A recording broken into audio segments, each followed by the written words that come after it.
ಎಲ್ರಿಗೂ ನಮಸ್ಕಾರ. ನಾನು ಕಾಂಚನ. ಇವತ್ತಿನ ವಿಡಿಯೋನಲ್ಲಿ ನಾವು ನರಸಿಂಹ ಅವತಾರದ ಬಗ್ಗೆ ತಿಳ್ಕೊಳ್ಳೋಣ. ಲಾಸ್ಟ್ ವಿಡಿಯೋನಲ್ಲಿ ವಿಷ್ಣು ದಶಾವತಾರದ 3ನೇ ಅವತಾರ ಅಂದ್ರೆ ವರಾಹ ಅವತಾರದ ಬಗ್ಗೆ ತಿಳ್ಕೊಂಡಿದ್ವಿ. ಸೊ ಈಗ ನರಸಿಂಹ ಅವತಾರದ ಬಗ್ಗೆ ಕಂಪ್ಲೀಟ್ ಆಗಿ ಅದ್ರ ಸ್ಟೋರಿ ಏನು ಅಂತ ತಿಳ್ಕೊಳ್ತಾ ಹೋಗೋಣ ಬನ್ನಿ.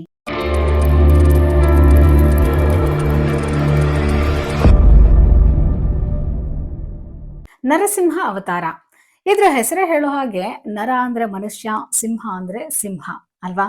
ಮನುಷ್ಯನ ದೇಹ ಮತ್ತೆ ಸಿಂಹದ ತಲೆ ಹೊಂದಿರುವಂತ ರೂಪ ಇದು. ಈ ನರಸಿಂಹ ಅವತಾರದ ಕಾರಣ ಏನಪ್ಪಾ ಅಂದ್ರೆ ಹಿರಣ್ಯಕಶ್ಯಪು ಅನ್ನೋ ಅಸುರನನ್ನ ಸಂಹಾರ ಮಾಡೋದಕ್ಕೋಸ್ಕರ ಈ ಅವತಾರ ಸೃಷ್ಟಿಯಾಗುತ್ತೆ. ಸೊ ಇದ್ರ ಕತೆ ಏನು ಅಂತ ನೋಡೋದಾದ್ರೆ ಮೈನ್ ಕ್ಯಾರೆಕ್ಟರ್ಸ್ ಬಂದು ಹಿರಣ್ಯಕಶ್ಯಪು, ವಿಷ್ಣು ಮತ್ತೆ ಪ್ರಹ್ಲಾದ ಅಲ್ವಾ. ಸಾಕಷ್ಟು ಜನಕ್ಕೆ ಈ ಕತೆ ಗೊತ್ತೇ ಇರುತ್ತೆ ಅಂತ ಅನ್ಕೊಳ್ತೀನಿ, ಯಾಕಂದ್ರೆ ಇದ್ರ ಬಗ್ಗೆ ಮೂವಿನೇ ಇದೆ, ಡಾಕ್ಟರ್ ರಾಜ್ಕುಮಾರ್ ಅವ್ರದ್ದು ಮೂವಿನೇ ಇದೆ ಅಲ್ವಾ. ಸೊ ಈ ಸ್ಟೋರಿ ಎಲ್ರಿಗೂ ಗೊತ್ತೇ ಇರುತ್ತೆ. ಆದ್ರೂ ಕೂಡ ಮತ್ತೆ ಇನ್ನೊಂದ್ಸಾರಿ ಈ ಕತೆ ಏನು ಅಂತ ಹೇಳಿ ತಿಳ್ಕೊಳ್ಳೋಣ. ಓಕೆ, ಹಿರಣ್ಯಕಶ್ಯಪು ಬಂದು ಹಿರಣ್ಯಾಕ್ಷನ್ ತಮ್ಮ ಅಲ್ವಾ. ಹಿಂದಿನ ವಿಡಿಯೋನಲ್ಲಿ ಇವನ್ ಬಗ್ಗೆ ಮತ್ತೆ ವರಾಹ ಅವತಾರದ ಬಗ್ಗೆ ತಿಳ್ಕೊಂಡಿದ್ವಿ. ವಿಷ್ಣು ವರಾಹ ಅವತಾರ ತಾಳಿ ಅವನನ್ನ ಸಂಹಾರ ಮಾಡ್ತಾನೆ.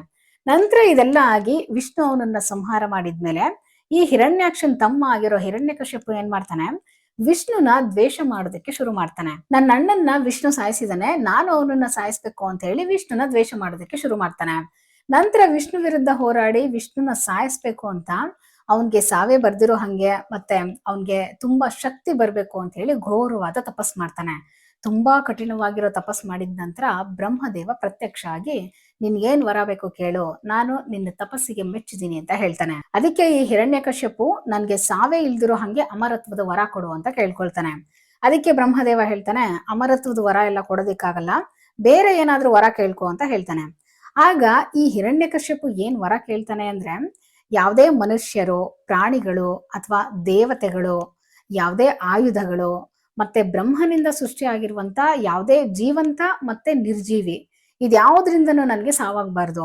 ಮತ್ತೆ ಆಕಾಶದಲ್ಲಾಗಿರ್ಬೋದು ಅಥವಾ ಭೂಮಿ ಮೇಲಾಗಿರ್ಬೋದು, ಮನೆ ಒಳಗಡೆ ಆಗಿರ್ಬೋದು ಅಥವಾ ಹೊರಗಡೆ ಆಗಿರ್ಬೋದು, ಮತ್ತೆ ರಾತ್ರಿನಲ್ಲಾಗಿರ್ಬೋದು ಅಥವಾ ಹಗಲ್ನಲ್ಲಾಗಿರ್ಬೋದು ನನ್ನನ್ನ ಸಾಯಿಸೋದಿಕ್ಕಾಗ್ಬಾರ್ದು ಅಂತ ವರ ಬೇಕು ಅಂತ ಕೇಳ್ಕೊಳ್ತಾನೆ. ಅದಕ್ಕೆ ಬ್ರಹ್ಮದೇವ ಅವ್ನ್ ಕೇಳಿದ್ದಕ್ಕೆಲ್ಲಾನು ಆಯ್ತು ತಥಾಸ್ತು ಅಂತ ಹೇಳಿ ಅವ್ನ್ ಕೇಳಿದ ವರನ ಕೊಟ್ಬಿಡ್ತಾನೆ.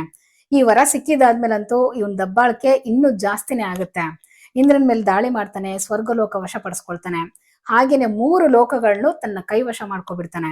ಜೊತೆಗೆ ವಿಷ್ಣುನ ದ್ವೇಷ ಮಾಡ್ತಿರ್ತಾನೆ, ಮತ್ತೆ ವಿಷ್ಣುನ ಕೊಲ್ಬೇಕು ಅಂತ ಕಾಯ್ತಾ ಇರ್ತಾನೆ. ಸೊ ವಿಷ್ಣು ಭಕ್ತರನ್ನೆಲ್ಲ ಸಾಯಿಸ್ತಾ ಇರ್ತಾನೆ, ಜನಗಳಿಗೆ ಚಿತ್ರ ಹಿಂಸೆ ಕೊಡ್ತಿರ್ತಾನೆ.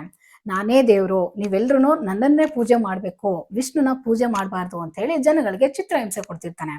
ಬಲವಂತವಾಗಿ ಜನಗಳ ಕೈಯಿಂದ ನಾನೇ ದೇವ್ರು ಅಂತ ಪೂಜೆ ಮಾಡಿಸ್ಕೊಳ್ತಿರ್ತಾನೆ. ಆದ್ರೆ ಇದಕ್ಕೆಲ್ಲ ಉತ್ತರ ಅನ್ನೋ ಹಾಗೆ ಅವನ ಮಗ ಪ್ರಹ್ಲಾದ ಹುಟ್ಟಿರ್ತಾನೆ. ಹಿರಣ್ಯಕಶ್ಯಪು ತಪಸ್ ಮಾಡ್ತಿರ್ಬೇಕಾದ್ರೆ ಆ ಟೈಮ್ ನಲ್ಲಿ ಅವನ ಹೆಂಡತಿ ಕಯಾದು ಗರ್ಭಿಣಿಯಾಗಿರ್ತಾಳೆ. ಆ ಟೈಮ್ ನಲ್ಲಿ ಒಂದು ದಿನ ಇಂದ್ರದೇವ ಏನ್ ಮಾಡ್ತಾನೆ, ಹಿರಣ್ಯಕಶ್ಯಪು ತಪಸ್ ಮಾಡ್ತಾ ಇರೋ ಸಮಯನ ನೋಡ್ಕೊಂಡು ಕಯಾದು ಹೊಟ್ಟೆನಲ್ಲಿ ಬೆಳೀತಾ ಇರೋ ಮಗುನ ಸಾಯಿಸೋದಿಕ್ಕೆ ಅಂತ ಬರ್ತಾನೆ. ಆದ್ರೆ ನಾರದ ಮಹರ್ಷಿಗಳು ಅದನ್ನ ತಡೆದು ಆ ಮಗುನ ಕಾಪಾಡಿ ಈ ಕಯಾದುಗೆ ತನ್ನ ಆಶ್ರಮದಲ್ಲೇನೆ ಆಶ್ರಯ ಕೊಟ್ಟು ಅವಳನ್ನ ಇರಿಸ್ಕೊಂಡಿರ್ತಾರೆ. ಈ ನಾರದ ಮುನಿಗಳ ಆಶ್ರಮದಲ್ಲೇನೆ ಗರ್ಭಾವಸ್ಥೆ ಟೈಮ್ ನಲ್ಲಿ ಅಲ್ಲೇ ಇರ್ತಾಳೆ ಅವಳು. ಸೊ ಆ ಮಗುಗೆ ಗರ್ಭದಲ್ಲಿರೋವಾಗ್ಲೇನೆ ತುಂಬಾ ಒಳ್ಳೆ ಗುಣಗಳಿರುತ್ತೆ. ವಿಷ್ಣು ಅಂದ್ರೆ ತುಂಬಾ ಭಕ್ತಿ ಇರುತ್ತೆ ಅಂತ ಮಗ ಹುಟ್ಟಿರ್ತಾನೆ ಅವನ್ಗೆ. ಇವನ್ ನೋಡಿದ್ರೆ ವಿಷ್ಣು ದ್ವೇಷಿ ಆಗಿರ್ತಾನೆ. ಆದ್ರೆ ಮಗ ಪ್ರಹ್ಲಾದ ವಿಷ್ಣುಗೆ ಮಹಾಭಕ್ತ ಆಗಿರ್ತಾನೆ. ಹೀಗೆ ಇವನ್ ದಬ್ಬಾಳಿಕೆ ನಡೀತಾನೆ ಇರುತ್ತೆ. ಹೀಗೆ ಒಂದು ದಿವಸ ತನ್ನ ಮಗ ಪ್ರಹ್ಲಾದ ವಿಷ್ಣುವಿನ ಭಕ್ತ ಅಂತ ಗೊತ್ತಾಗ್ಬಿಡುತ್ತೆ ಅವನ್ಗೆ.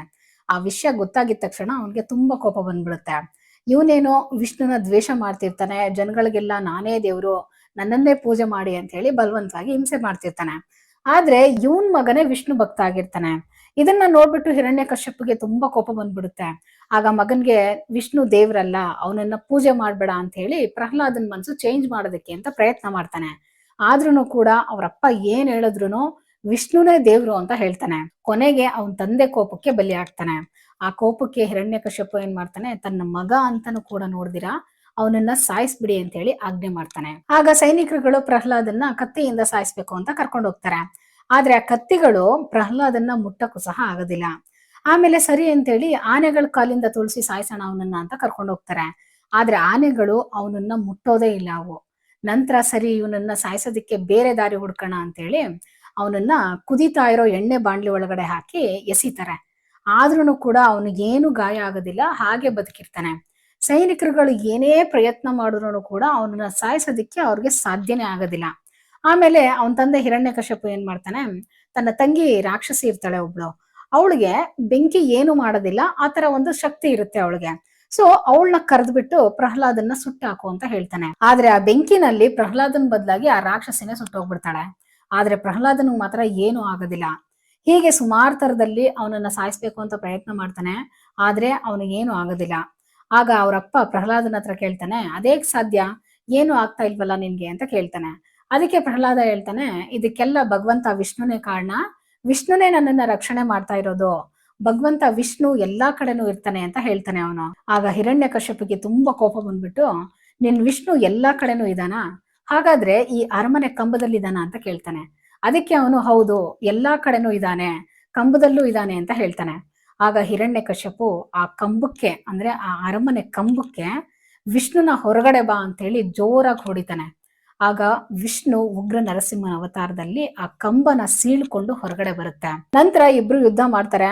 ಆದ್ರೆ ಕೊನೆಗೆ ಉಗ್ರ ನರಸಿಂಹ ಆ ಹಿರಣ್ಯಕಶ್ಯಪನ ಹಿಡ್ಕೊಂಡು ಹೊಸ್ತಲಕ್ಕೆ ಕರ್ಕೊಂಡ್ ಬಂದು ತನ್ನ ಮಡಲಲ್ಲಿ ಮಲಗಿಸ್ಕೊಂಡು ಅವನ್ ಕೇಳಿರೋ ವರದ ಪ್ರಕಾರನೇ ಅವನನ್ನ ಸಂಹಾರ ಮಾಡುತ್ತೆ.